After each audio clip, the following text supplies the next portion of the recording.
All right, we'll go ahead and get started. Good morning, everybody. Good morning. Good morning. It's our Appearance Enhancement Advisory Meeting, January 30th, 2017. Happy New Year. We'll go ahead and get started. My name is Michelle Diallard. I am the chairperson for the advisory committee. We'll start with roll call. Sharon Charlin, Division of Licensing Board Coordinator. Mary Jo Moore, Department of State, Division of Licensing Services. Jody Delalo, Department of State. Mark Masterbuno, Department of State. Marcella Rose, Department of State, Division of Licensing Services. Emily Loopy, Department of State. Denise Tidings, Department of State. Then you have to ask New York. And we just have New York. Shirley Go ahead. Chang, nail specialist. Hi there. Hi. Good morning. Join. Good morning. And what about Dave? Not sure. Shirley, do you have company there? Yes, Ernita, right? Ernita just walked in. Oh, terrific. And David. Mhm. Yeah, there we go. Great.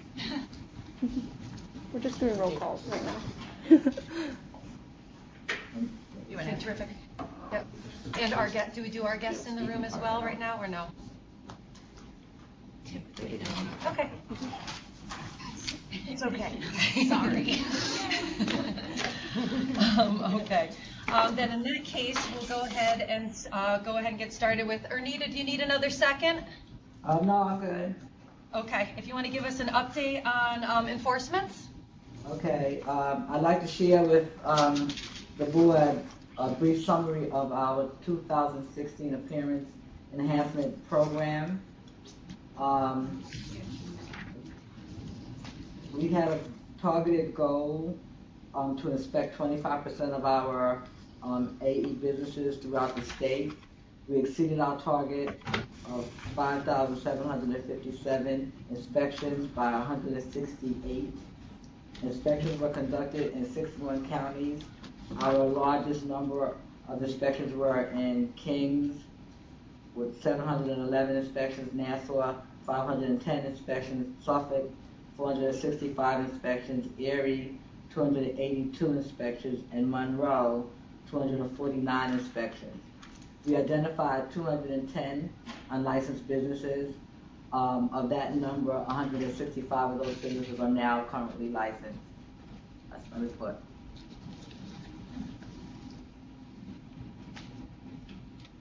Great, thank you.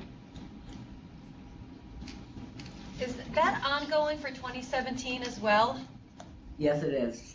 We have already started doing inspections for January, and we will be doing 20% of our licensed businesses this year, 2017. Great. Okay, so I guess we can move on then to our next topic. And Denise, I'll gladly jump in and help out, but with the Trends Committee. Yes. An update. Okay. Good morning. The Appearance Enhancement Trends Subcommittee was formed to examine current issues affecting the appearance enhancement industry and to make recommendations for addressing those issues. We last met on October 26th, and we discussed some areas. I believe you have a copy of that in your folder. One of the reasons the Trends Subcommittee was formed was there's a lot of procedures going on in the appearance enhancement industry that are questionable as to whether or not they fall within the scope of the license. So that was one of our big tasks, is to try to identify if certain procedures should be performed, if certain products should maybe not be used. And we, there were concerns expressed over the statute not being updated to reflect these current practices. And, you know, it was our opinion that with the way that this is so rapidly changing, the appearance enhancement industry, that it'd be difficult to, you know, constantly amend the statute to keep up with these changes. So what we've asked was, we asked, and Michelle volunteered, to compile a list of these procedures in question and provide our council with some clear definitions on the procedures and for him to determine whether or not they should fall within the scope of practice. And, you know, at some point, you know, he can probably draft something up as to further prohibitions of certain procedures. Dave, you might be able to speak more to that if there's anything further that you can do once you receive Michelle's definitions, which she did submit this morning. She'd like to work on them a little bit further. Yeah, what I did with most of this is actually information for everyone, went through the list and supplied definitions that came from most of our textbook sources. So Milady's advanced book was one of the primary sources. In addition to that was Dr. Puglise's Advanced Professional Skincare.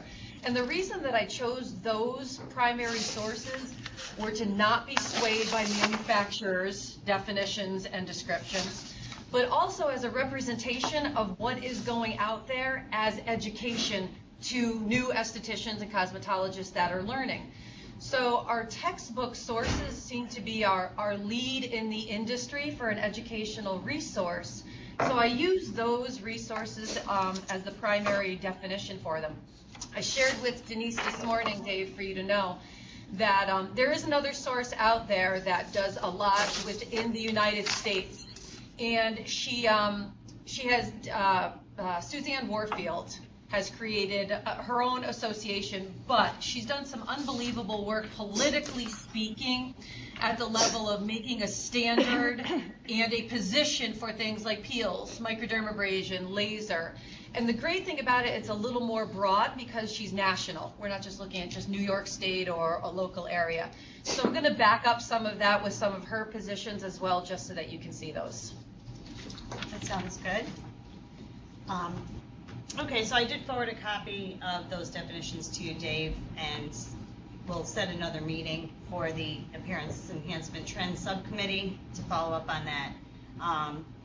We also discussed the makeup artist license, which has been brought up quite a few times. People have been interested in maybe having that type of a license, but it is a bill that's been brought up before and never really put forth or never really set forward or in motion. And our council did say a legislative change is generally justified when we're protecting a large group of consumers. Many of the unlicensed activity in the makeup industry relates to groups that fall outside of our jurisdiction. Like if we've had this discussion before, but like if they sell a makeup product for a company and it's a complimentary facial, there's no fee or exchange. They don't fall under the license. They don't need a license to practice. In that capacity. We also spoke about the possibility of revising the current aesthetics curriculum, but then it was suggested that the basic skills that are taught in our current aesthetics curriculum are the basis for the safe delivery of services, and that individuals who want to become more familiar with advanced procedures should seek certifications in those areas. Which then brings me to actually our next agenda item, which is the nail specialty practical exam.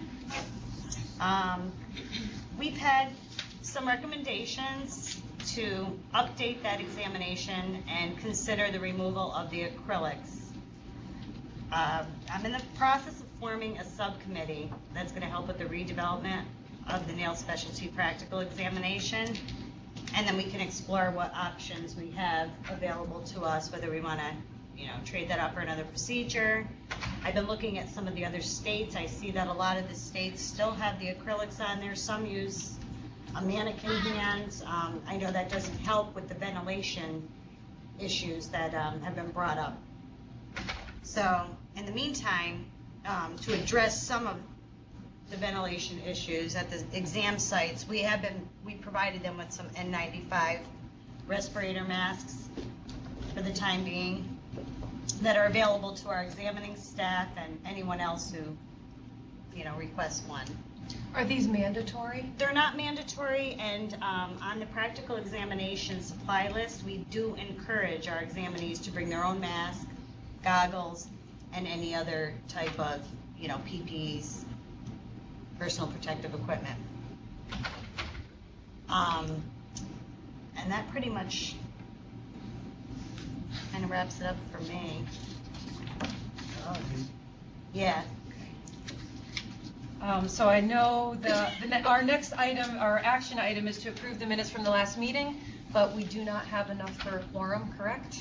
Correct. So that just sits until next time. Next on our agenda is new business. Is there anything in particular that anybody has to bring to the table, address, or discuss?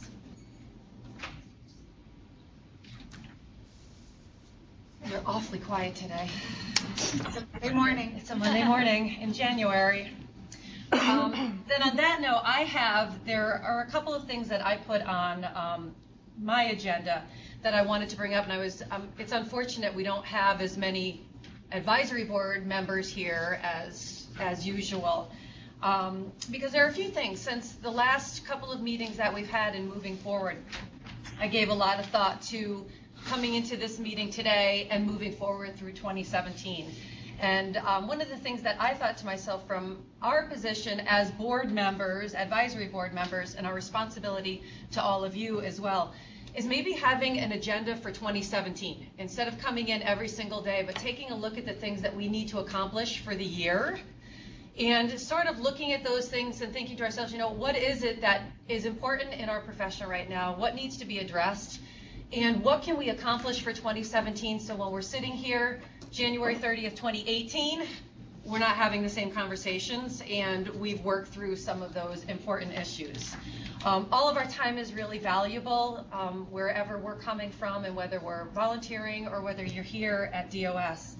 And I really feel that it's our responsibility to address these issues and to make a difference. The profession is changing. The appearance enhancement profession is changing dramatically. And we're really struggling with keeping up with it. From a position across the United States, we're pretty far behind many other states, New York specifically. And I know that in the last year and a half, the phone calls that come in to my business, to the school, from licensed professionals saying, can I do this? Can I not do this? What should I be practicing? And this isn't just estheticians, it's cosmetologists as well. Everyone's in this little bit of a gray area of what can I do, what can I not do? Oh, well, I'm certified. Well, what does that mean? Nurses, I'm getting phone calls from nurses saying, oh, well, I want to take your eyelash extension class. Well, you're a nurse. And I tell them no, and somebody else says, well, I went to this school and they said it wasn't an issue to do that. But I'm also getting phone calls from consumers saying, I went and I had this done. Is she supposed to be doing this? Is he supposed to be doing this?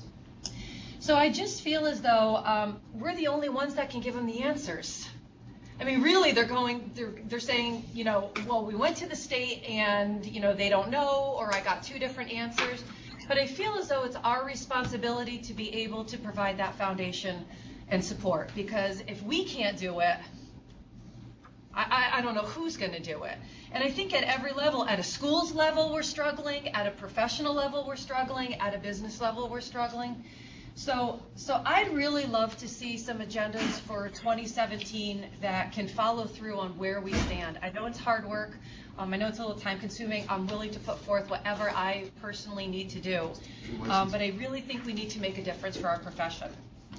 Some of the topics that I saw, and one of them Denise just mentioned, but the nail practical examination, some revisions. The aesthetics curriculum in general, we spent a huge amount of time, my goodness, it was 3 years ago? 2-3 years ago, working on the curriculum that kind of sat to bring some closure to the curriculum itself. We either keep what we have and move forward, we make some revisions, we move forward. The aesthetics practical and written exam are both in desperate need of revision. Scope of practice, and we're working on that with trends, but I think our scope of practice is, so if we can develop some type of a position for scope of practice, I mean, what do I tell a nurse that says, I want to do eyelash extensions? I mean, I'm telling her you need an aesthetics license, but I don't know if that's, when it comes to those types of things, because we do have nurses and then LPNs that are calling saying, well, I'm an LPN, I can do chemical peels. Can you only do it if you're under a physician's guidance? What are the guidelines? We have cosmetologists coming through and saying, I want to start doing facials and doing chemical peels and microdermabrasion. Can I do it? Well, in New York State, right now, their license covers them in order to be able to do it. But we all know that the education that goes behind it does not qualify them to do that. So I feel as though we're setting up our professionals not to succeed in the right way, our new students leaving school not to be well informed and well guarded to go out into the profession, and then our consumers are up in the air because I don't even know what to say to them. I have my eyelashes done and she's a bartender. Is she allowed to be doing that? Well, no, she needs some type of a license. Well, so-and-so said it doesn't matter, there's no regulation. So I'd love if we could do some focus, and that's the Trends Committee is definitely focused on that, but looking at cos versus aesthetics, and to give some consideration for all of us, and I wish there were some more advisory board members here we are all out there. DOS isn't out there. You don't know what you don't know. We know what we know because we're dealing with it at multiple levels all of the time. So for all of us to put a list together of what kinds of things should we move on for 2017 and make it happen, and finish 2017 and sit here at 2018 saying, here's what we've got done, what do we look at next? Because our profession's going to keep going. If we don't keep up with it, it's going to get way ahead of us and really out of control.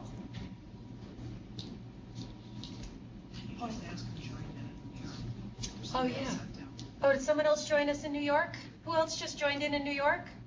Anthony Civitano. Hi, Anthony. I don't know if I was allowed to sit at the table, so I'm sitting in the back.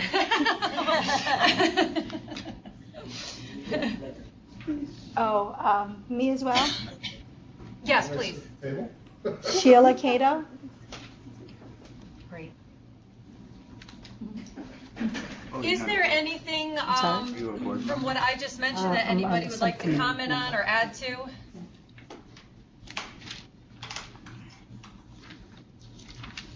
We should have more coffee before these meetings. Okay. So next, I guess moving forward, we've got dates set for 2017, which is awesome. If everybody would take a look at those dates, would be terrific. It's terrific. Put them on their calendars. Oh, good. Excellent. Yep, mark them on calendars.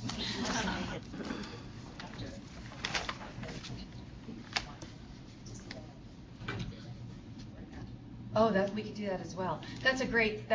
Denise just suggested also that any of these meetings, since we're here and we're together, if everyone's up for making it a working meeting to continue on afterwards, any particular topic would really be terrific. I mean, we're here. We might as well utilize the time and accomplish something. Yeah, I hate for everyone to travel and not make use of the time if there's something that we can. So even for subcommittee meetings, Right. for trends, for nail specialty, for anything that comes along, if we can steal 30, 60 minutes afterwards and accomplish that at the same time. But everybody's input is so critical to moving forward for our profession and for the time that we have here. It'd really make a difference. Hey, Anthony. Can I ask a question? Go ahead.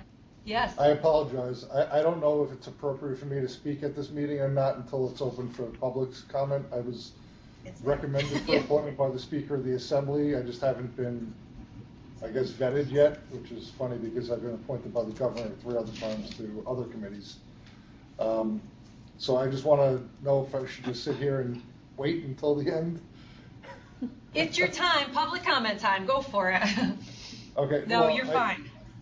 I walked in at the tail end of the trends, and I'm so happy that you have that together because as a licensed cosmetologist, I'm also the vice president of our national association, AACS, American Association of Cosmetology Schools, and there is so much movement across the country for different types of licensure and different vetting. In fact, what's happening is all the other states are actually looking at lowering to 1,000 hours across the board for cosmetology.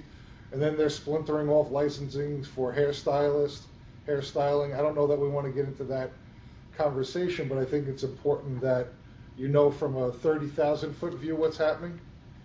And that's what I'm hoping to be able to bring to the table for you all. Anthony, I think your input is really critical, and I think having you as part of our team is essential to a broader view of what we're looking at as well. So thank you, I'm glad you're there. And I appreciate it. And the other thing that I just wanted to comment on, because you brought up the nursing, my wife is an RN, her girlfriend is an NP. They're opening up something I want to find out. Can they call themselves a Medi-Spa? Can they call themselves other things? And that is rampant across the state right now. You are seeing anybody that doesn't have a license has no repercussions of working because they don't have a scope of practice. But the people who have licenses and go for this extra training, then if we get caught, which is deemed out of scope, like I believe microneedling falls under acupuncturist. You're not going to find an acupuncturist that does microneedling. It's just not something that they do. So we have to look at all of the different services that are out there and properly place them in their in the right scope of practice. Anthony, that's one of the things we were doing with the Trends Committee, so Well, you're I certainly would welcome love to to be on that volunteer your committee. time. I would absolutely love to be on that. Yeah, we'll add you on, and what we'll do too is I forwarded to Denise, that's going to Dave, but we have a full list to clarify those definitions as to exactly what they are and where they should fall and where they shouldn't fall. So we'll certainly supply you with that information, but having you on board would be fabulous. Perfect. Thank you. Yep. Anything else? Public comment. Oh, public comment. Just make sure that there's More public comment. More public comment. We have one question here. Yes. And that is about the nail technician curriculum that was developed in 2015. This was beautiful translations in Tibetan and all that. I really like looking at them. But the point is, are they legal at this point? Okay. Did they pass the legislation? Dave, did you hear? No, I can hear the Thomas's question. He No, so is wondering whether the 250-hour nail specialty curriculum that has been used to translate into all the different languages, if that one's legal at this point. there hasn't been a regulatory change to the curriculum. That's something that we're still working on. The only curricula change that's recently been approved was the 26-hour nail training curriculum. How many people have What taken are the that? chances for this change to happen this Not year? in my school. Unfortunately, I can't really predict. Looking at the other disciplines we have, I know that there are regulations pending, since 2014 in other areas. So it's really sort of hard to predict how long it might take. But it is something that we're interested in trying to address.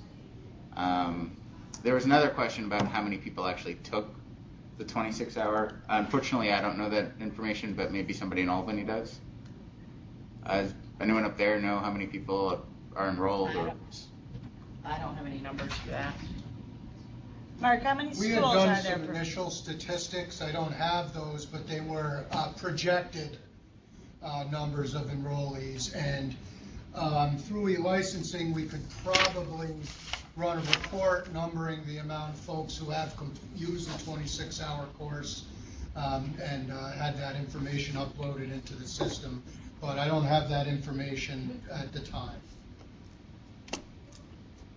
Yeah, I know someone from Western New York did mention that they were not really getting I don't have the any. enrollment. Kevin, schools that we license on the BPSS side say the interest is not very strong. Yeah. I didn't know about downstate. I only heard it about Western. But I can tell you, as the executive director of the New York State Beauty School Association, I don't think we have anybody in our association that is offering it or has a desire to offer it. It's something that I spoke at the governor's office with a couple of different times. It's, you know, at the end of the day, I know that it's not very appropriate to put the word business and education in the same sentence. But it's not cost effective to run a number of different languages and for a 26-hour course that you have very little interest in. It's not even worth going through any approval processes, let alone being able to teach. I understand what the intent was from the governor on the onset of it. I had offered some proposals on how to rectify that. I think that it might be time for a relook at that whole thing, where there's, without having people lose their license, it's just like when we created the license for nails. You had a certain amount of time that you were grandfathered in. You can sit for a test, and then it sunsets, and then you have to go to school like everybody else. You know, especially in right now across the country, there is such a large movement for deregulation of all licenses that it leaves it open, so wide open for attack from the Institute of Justice, from the Koch brothers, from you name it. They're going to come in and they're going to say, well, why are these people being taught a 250? These people were here working illegally. You want that employer to continue their training and give them a 26-hour course so that they can get licensed. It doesn't make a lot of logical sense. And as you can see, it didn't really do anything to promote people coming and getting into compliance. There isn't really an outcry or a number of people. Believe me, as a business owner, if somebody came to me and there was a big demand for it, I'd be all over it and offering it. But as it is, there wasn't even a big demand for the 250-hour course because of the illegal operators. They didn't have to go get licensed because they were able to find jobs, employment in these salons that were basically ripping them off and charging them money to work there at first. That's true. That's very true. It's my understanding there is a great need for this course because we have a tremendous amount of nail specialty trainees who've reached their 1-year traineeship and are eligible to take the exams once they've completed this 26-hour course. So it's quite a necessary course for any of these nail specialty trainees who are going through the license process. It's also my understanding that they can only reapply for this for another year. So after 2 years, if they haven't completed the course, they're not going to be able to become licensed. So there is, I believe, a demand downstate. We've reached out to providers in an effort to have this course available in all areas of the state. We have approved several schools in Western New York, and there are schools approved to offer this course, and I imagine in the near future we'll be conducting a survey to see just how many students are signing up for this course. So I apologize. Did you say you have a lot of people that are interested, that are at the point to be able to sit for the license? Anyone who obtained the nail specialty trainee license must complete this course in order to be approved to take the examinations. So how many people obtain that license? I'm going to throw a figure out there. I know it's in 1,000 or more. Are they coming from mostly downstate, or is a higher percentage of them concentrated downstate, or is that where the approved schools are? Yes. And it's my understanding that many of these licenses resulted from a sweep by our enforcement unit, whereas individuals were actually encouraged to apply for this license. So if I could say something, Mark, in the statistics that's in the board members package, there are approximately 1,812 nail trainee techs. So a fair number of them would probably be nearing that 1 year period considering when the actual rule went into effect. Right. So we know at least there's over 1,000 students who need to take the 26-hour course. Otherwise, as Mark correctly pointed out, they would not be eligible to basically become fully licensed. So they had 1 year to complete 26 hours. No, they have 1 year to work under the supervision of a properly licensed nail specialist. They can renew their nail traineeship for 1 year, but before they're eligible to become fully licensed to take the exam, Right. they'd also have to take the 26-hour course. Let me ask you a question. Would you agree that that negates the need for education in New York State, period?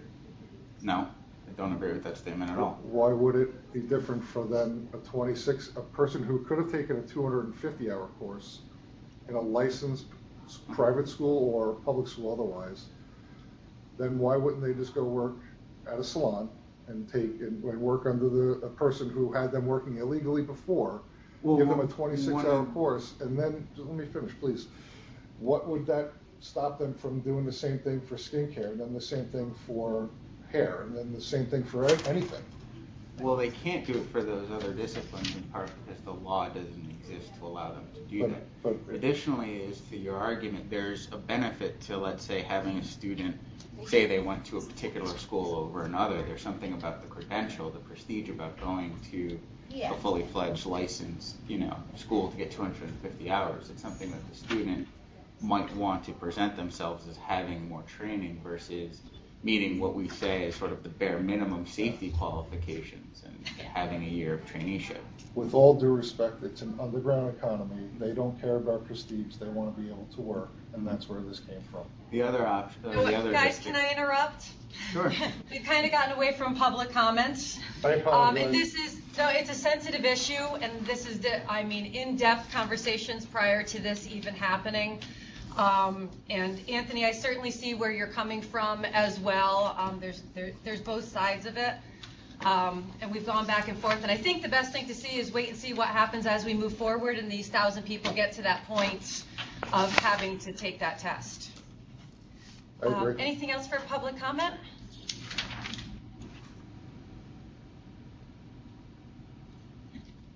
Okay. And I guess we can go ahead. Do you want to proceed with the trends, or do you anyone who wants to? We're missing our other stay? people, aren't we? We are. Yeah. I don't know whether there's. And I'd anyone rather there. wait until everyone had the list, if that's Yeah, okay. yeah, that's good. Yeah, if That's that's good. Okay, so I guess our meeting is adjourned. And if Sharon can get the confirmation for, we're scheduled next for May 24th. And anyone who's here, please also, oh yeah, I gotta do that. Ideas or thoughts or topics so that we can have an agenda for 2017 that we complete in full would be great. I need a motion to adjourn. Shirley, I think you're it. Oh, motion to adjourn. And a second? Like just me? Do we need a second? A second? Okay. Meeting adjourned. Thank you, everybody.